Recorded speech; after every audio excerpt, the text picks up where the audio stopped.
Siz insonlar yana hijoblilar. Esinglar yaxshilab, Yulduzning aytgan gaplarini yaxshilab eslanglar. Karimov davrida hayot edi. Voy zo'r yaxshi yashaganmiz deb turib, Karimov o'lgandan keyin bu davrda yomon ezilib yashadi, qiynalib yashadi degan gaplari, domlalarni yomonlagani, milisalarni yomonlagani, umuman miyasi nima kelsa gapirgani. Keyin sahnada turib, shu tomoshabinlari o'ynaganda echkiga o'xshamay o'yladi deb urishib tashlaganlari, xullas Turkiyada shaytoncha chiqib o'ynaganlari, kliplari harom, haloyiq insonlar nimasiga hayronman bo'laman. Bo'lmaylar-ku, jurnalist aytganda qo'y ishini qilyapsizlar-da. Bu vobchik, vahobiy Yulduz. Agar yaxshi inson bo'lganda Karimovdan keyin yomon yashadik deb aytmasdi. Vobchik bo'lmaganda milisaga aralashmasdi, yomonlamasdi, nomlarni yomonlamasdi. O'zining yo'nalishida ketgan bo'lardi. Haloyiq yaxshilab tushunib olinglar. Isnot uyat sizlarga, isnot. Men bu naqangi konsertlarga pul bersa ham bormayman. Alloh asrasin. $1000 bersa ham, $100,000 bersa ham bormayman Yulduz konsertiga, xudo xolasa. Men adashib jantasi to'yiga aytganda kelib qolganda, mabodo quloqim chalinib qolmasa, o'shanda ham to'ydan chiqib shariat qilaman. Men qardoshimga o'yna taqdirda ham haqiqatan chiqib ketishga ishonch shariat qilaman. Chunki nima desam, bu orqasidan gapirishmasu, gapni tayin turib yo'q gaplar-da. Ya'ni faqat o'zim bo'lsam deydi. Agarda xalq o'ylagan bo'lganda, ko'rsam yaxshi inson bo'lganda milisalarni yomonlamasdi, domlalarni yomonlamasdi, prezidentimiz Karimovni yomonlamasdi, siyosatlarni yomonlamasdi. Yaxshilab tushunib olinglar, haloyiq. Qanday o'tmoqda? Atmosferani biz bilan birga kuzating. Xalqim faqat o'zingni desam, yulduzim sen deya olasizmi? G'iybatlarga ko'milib ketsam, sabrligim deya olasizmi?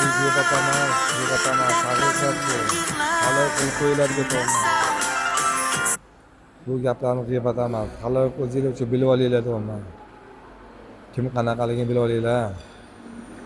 Yomon insonni yomonlik bilganda aylanib o'tasizlar-ku, gaplashishinglar kelmaydi, to'g'rimi? Shu Yulduz ham o'sha yomon insonlar qatoridan. Tayin yo'q. Men buni ekspertlarda bilganman qanaqaligini. Shu Zangitada Imtiyoz degan joyda domla turardi. Tog'am rahmatli birinchi oy aytgan ekan, "Ey, qo'shni Yulduz Usmonova, qizimni uzatyapman, lapariga ashula aytib berasiz" degan. O'shani hurmatini balandlaydi unga.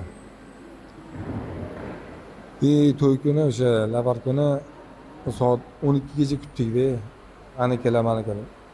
Panada qorong'i pismayib turgan ekan. Dejurniy sostavimizni yig'ishtirishi bilan u kirib keldi-da. "Voy, men charchadim, voy holim, men boshqa bari topkir, iltimos 2 kuplet bir ashula aytib bering" deb iltimos qildik. Yalinik, aytganingiz so'zingiz pulingizni beramiz dedik. Voy deb domiga kirib ketdi. O'shanda men buni umuman inson hisoblamayman. Bu kibrlanib ketgan vahshiy bir inson deb hisoblayman. Agar yaxshi inson bo'lganda o'sha qilmasdi avvalo. Qolaversa sahnada eslaylar, o'sha konsert berayotganda o'shani tomoshabinlar o'ynaganda o'la echkiga o'xshagan sakramay o'ldi demasdi. Chunki Karimov siyosatni asosini yomonlamasdi. Ko'zinglarni ochinglar, xaridorlar, ko'zinglarni ochinglar. Yig'ishtiringlar buni ergashishga. Qolaversa, ashula, she'r shaytonning so'zi, ya'ni bu o'sha vaqt zamonida shayton so'ragan ekan Allohdan, Allohim, sen bandangga Qur'on tilovat qilishni berding, man nima tilovat qilay deganda senga she'r va ashulani beraman degan. Shuning uchun ham ashula she'r eshitgan odam bemehr toshbaqir, birovni o'ylamaydigan, noshukur bo'ladi. Shuni keyin qolaversa ko'p ashulalarda ruhiy ezadigan ashulalar. Mana bor, normal ashulalar bor, misol uchun Sherali Jo'rayev shunga o'xshagan insonlar ashulari bor, eshitsa bo'ladigan joylari bor, masalan, Muhriddin Xoliqov. Xullas, demoqchimanki, xaloyiq yaxshilab aqlinglarni ishlatinglar. Kimga ergash o'tganinglarni, nimaga ergash o'tganinglarni bilinglar, ko'zinglarni ochinglar. Normal insonmi yo'qmi? O'zingizga aqlinglar havola berganlar. Rashkim yomon, siznikiman, bilasizmi? Yillar o'tib hali hamon erkakman, sezasizmi? Omon, omon, rashkim yomon.